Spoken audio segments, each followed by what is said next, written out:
Hi, good morning. My name is Greg Talbot. I'm the owner of Tal-Tec. Our plant is in Brits, outside of Pretoria. So if I quickly just give you a rundown of our working crate. It has our Tal-Tec neck clamp on the front.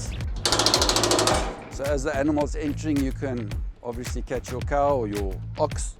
We have a nice sliding gate at the back where the knip slot gets closed. We can restrict the animal from moving backward by putting that spoke in. And we just have a very simple body restricting arm that we can move across. So I can just show you from the other side. I've got a chain over there. So the chain just comes around, slots in there, and that can restrict your animal.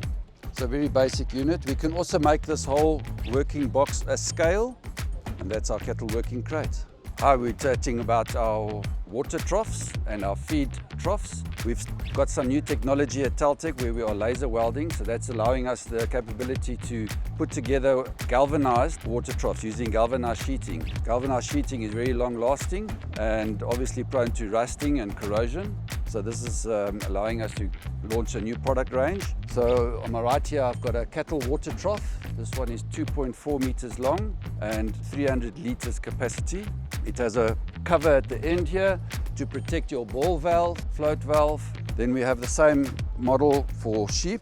We have two actually for sheep. We've got a 2.4 water trough and a 1 meter galvanized water trough. They also have a sturdy cover to protect your valve.